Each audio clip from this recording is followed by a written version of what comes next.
too much about photography. Never studied photography. Didn't particularly want to be a photographer initially until I took LSD. Picked up a camera, and then I thought, whatever, it was just fun. But I was at Cambridge studying modern languages and literature, and I picked up a camera on an acid trip, and somehow that led, and then someone gave me a fiver to shoot some local band, and I thought, well, that's £5 for that, that sounds good. And then Sid Barrett and Bowie, and it kept going. That tag, when my first book went out, I think it was in '95, some journalist in England came up with a headline on an article they wrote, and somebody else picked up on it, and then another person picked. What does it mean? I don't know what it means. I didn't shoot the Carpenters, I didn't shoot Boston, I didn't shoot, what else did I didn't shoot REO Speedwagon, I didn't shoot many. However, of course, in retrospect, I shot what people saw as the cutting edge, all that glammy, punky stuff, and I was totally immersed in that. Of course, I also shot Bob Marley and Ozzy Osbourne along the way. People want to see people like Sid Barrett, and David and Lou, and Iggy and Queen and Freddie and Debbie Harry and the Ramones and the Rocky Horror. So I suppose I was the man that shot the 70s in that sense.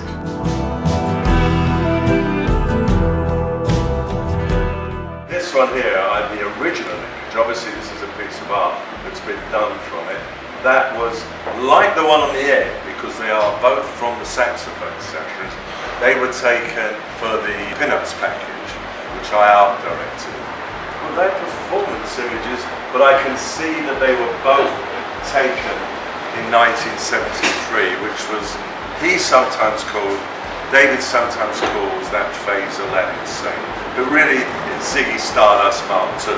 I mean, he would add and subtract and play day by day. I've actually got him in that 20-month period in, I think, 72 different outfits. He was always changing, tweaking, mutating. I mean, it was fascinating to watch him. But I love them. I think they're not. There's plenty of T-shirts out there on David, but there's nothing like this. And the quality. Beautiful.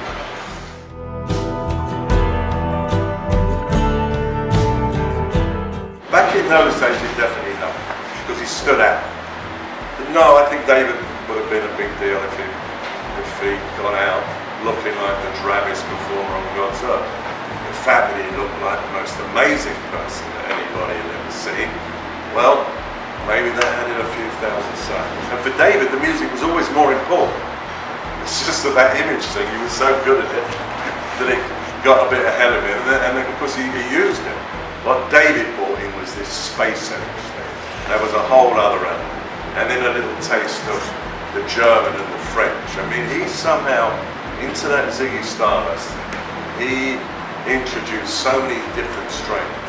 I think the image helped, but on the bottom line, the music. Listen to Ziggy Stardust, listen to Hunky Dory, listen to Aladdin Sane. I mean, they're not getting played because of the way David looks all the time. They're getting played because the music's incredible.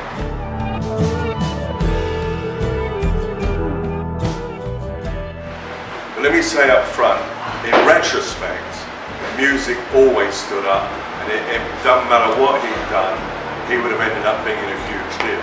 But he was always playing around with that from earlier times. I mean, it was part of his DNA to play around with the way he looks, and he had studied mime with a guy called Lindsay Kemp, who taught David all that amazing stuff, formed the foundation, stirred his interest in Noh and Kabuki theatre. It was like in a way, like a mod.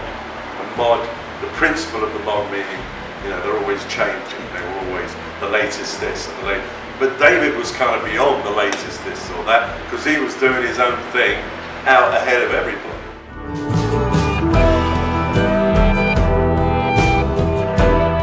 He was the master of ceremonies.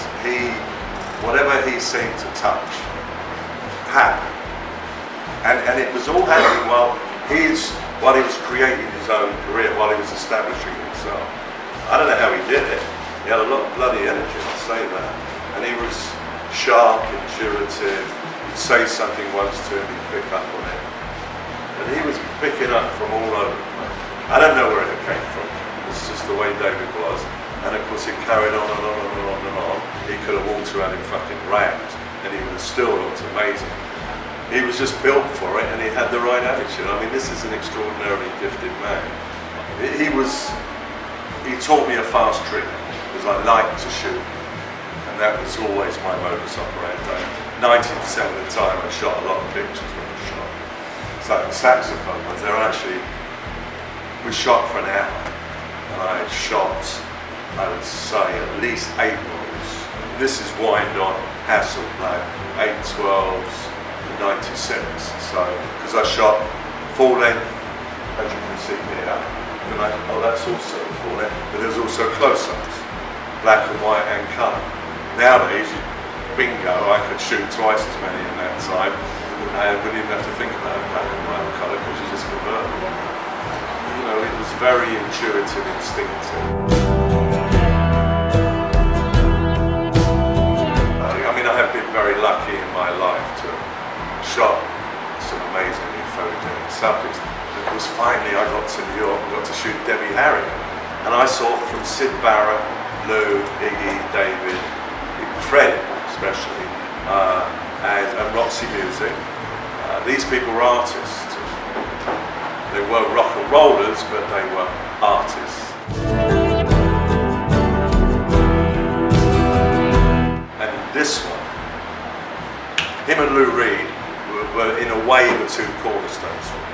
And David represented London and this brighter thing, and Lou was New York and this darker thing. Him, Lou, Iggy, especially those 3, as I dubbed them years ago, the unholy trinity. There's nothing goes on today that upsets anybody to the degree that they upset people back then. And of course later the Sex Pistols especially also upset people in a different way but to the same degree. But of course the media was so different too. It's hard putting it all into context. It was a smaller batch of people. Yes, by 73, as Davis talks about, I mean, hod carrying, you know, construction workers would be walking around with the big heels and, you know, the gaudy outfits. And that was his doing, I'm afraid.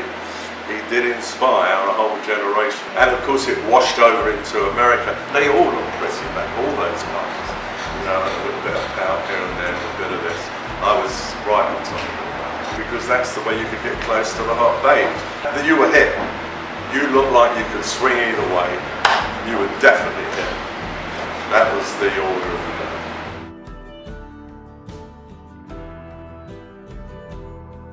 I tell you, the big difference was, back then, yesterday's music was like yesterday's newspapers. And the pictures and the albums were regarded as being very disposable. The idea of classic rock or my pictures in museums and galleries, I mean, who wanted to be in a museum? And the whole point was you were an outsider, a rebel. You were on the edge. You were in the moment.